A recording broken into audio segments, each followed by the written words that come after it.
वो ये नशे बेच रहा था, पकड़ा गया, आज आधी जिंदगी जेल में काट ली। तो ये क्या है सारी चीजें? धन का लोभ। प्रभु कह रहा है तेरे पास खाने पहनने को, संतुष्टि कर उसमें। हालेलुया।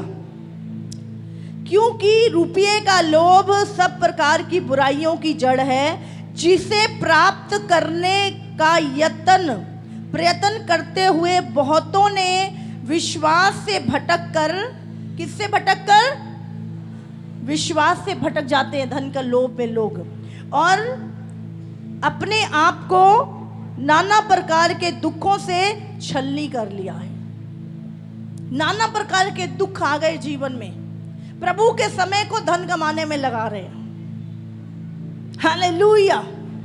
तो ये अंत के दिनों में इतनी तमा बढ़ जाएगी, लोगों को पैसे की भूख इतनी ज्यादा हो जाएगी कि वो कुछ भी करेंगे। हालेलुया। मैं देखती हूं जब लोग परमेश्वर के पास आते हैं, पास्टर जी हमारा कर्जा उतर जाए, बस उसके बाद तो प्रभु के लिए करना है सब कुछ हमने, उसके बाद तो बस हमें क्या करना है, करना ही क्या है पैसे का, हमें तो प्रभु के लिए जिंदगी जीनी है, बस रोटी दाल रोटी मिलती रहे। थोड़े दिनों बाद मैं उन्हीं लोगों को देखती हूँ, अरे इसका कर्जा भी उतर गया, सब सेट भी हो गया, कहाँ गायब?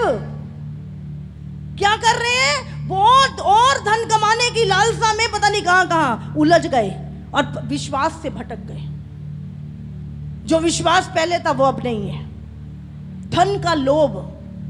आप जानते हैं, जब बाइबल में लिखा है इब्राहिम और लूत के विषय में, बाइबल में लिखा है इब्राहिम को जब परमेश्वर ने बुलाया तो लूत भी उसके साथ चला, और जब लूत उसके साथ चला तो एक समय आया कि उनका धन संपत्ति बहुत बढ़ गई और उनके चरवाहों में आपस में लड़ाई हुई।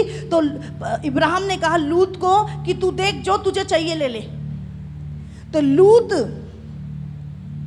उसने अपनी आंखें उठाई और सबसे जो हरी भरी सिंचाई वाली नदियां बहती थी वहां से सबसे अच्छा भाग उसने चुन लिया। हालेलुया। आज लोग अपने लिए सबसे अच्छा भाग चुनते हैं, और आप जानते क्या हुआ?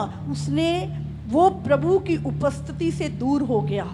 उसने, आप जानते वो सिंचाई वाली भूमि नहीं थी, वो संसार था जो उसने चुन लिया था। परमेश्वर से अलग होके उसने दुनिया की आशीषों को, ब्लेसिंग को चुन लिया था। और एक समय आया जब परमेश्वर ने पाप वाली जगह को चुन लिया था, उसने पाप की जगह को चुन लिया था, और वहां पर इतना पाप था कि औरतें औरतों के साथ व्यभिचार करती थी, आदमी आदमियों के साथ, जानवरों के साथ, इतना गंद था उस दुनिया में, और उसने वो पाप वाली जगह को चुन लिया। और बाइबल में लिखा है जब परमेश्वर उतर आया इब्राहिम के पास उसको ब्लेस करने के लिए, उसको इसहाक को देने के लिए, तो परमेश्वर ने इब्राहिम को बोला मैं सदोम और अमोरा को नाश करने जा रहा हूं, क्योंकि वहां का पाप बहुत बढ़ गया है।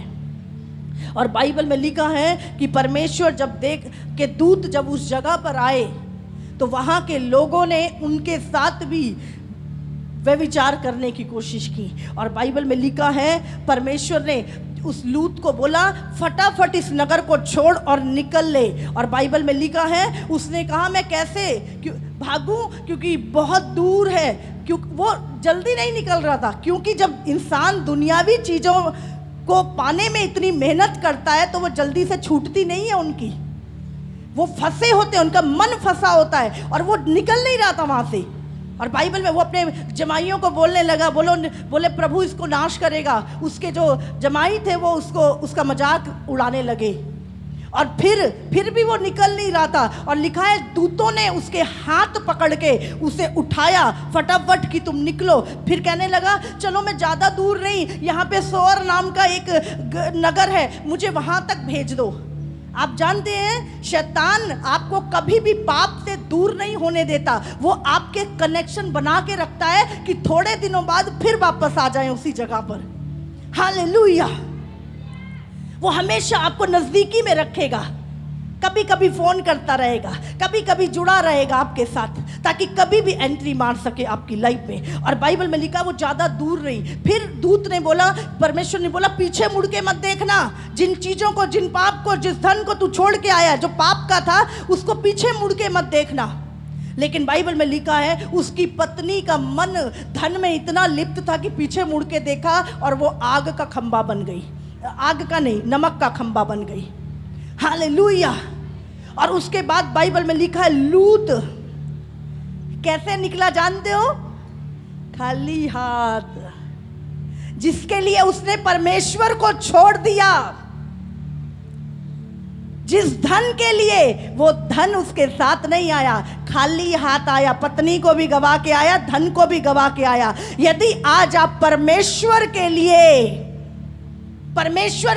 धन को चुन रहे हो और प्रभु को छोड़ रहे हो, तो ये धन कभी आपके साथ नहीं देगा। आप पछताएंगे कि मैंने परमेश्वर को छोड़ दिया इस धन को कमाने के लिए। हालेलुया। इसलिए धन का लोभ सारी बुराइयों की जड़ है। इस धन को कमाने की लालसा में लोग परमेश्वर को छोड़ देते हैं, उसकी सेवा को छोड़ देते हैं। हालेलुया। जितना आप प्रभु के, आप संडे चर्च नहीं आ रहे और आप थोड़े सा धन कमाने के लिए रुक गए, पूरा हफ्ता आपका नुकसान होगा।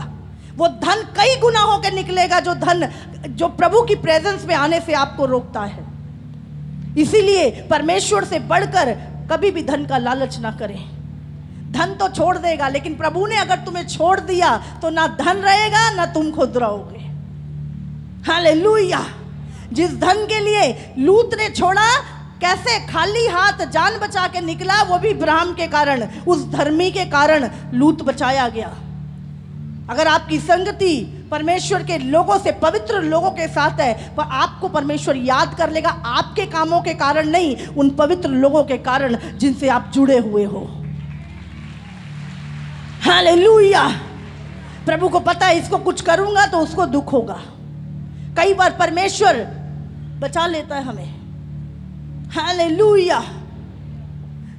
तो इसीलिए धन का अंत के दिनों में लोग तमा बढ़ती जाएगी लोगों की। जितना होगा उतना और चाहिए, और चाहिए, और चाहिए। प्रभु के लिए नहीं, खुद के लिए। पहले घर में एक कमाता था, सारे खाते थे क्योंकि संतुष्टि थी। अब सारे कमाते हैं तो भी घर में रौला, हाँ, टेंशन, लड़ाइयाँ, तेरा हिसाब मेरा हिसाब। समझ आ रही? संतुष्टि नहीं है, संतुष्टि नहीं है, इसीलिए आनंद नहीं है। कुछ नहीं, मैं कल बात कर रही थी, घर में खाना बनता है, हाँ, हम टेबल पे लगा देते हैं, जिसको भूख है खा लो। सब लोग उसी खाने में से खा लेते हैं और तृप्त हो जाते हैं। लेकिन अगर संतुष्टि नहीं है तो आप खाएंगे ही नहीं कभी। आप हमेशा वो चीजें मांगेंगे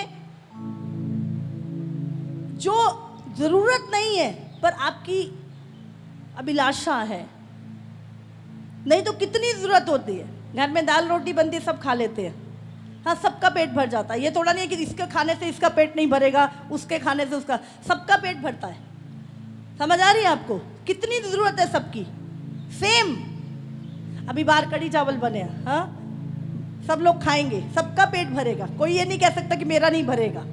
समझ आ रही है आपको?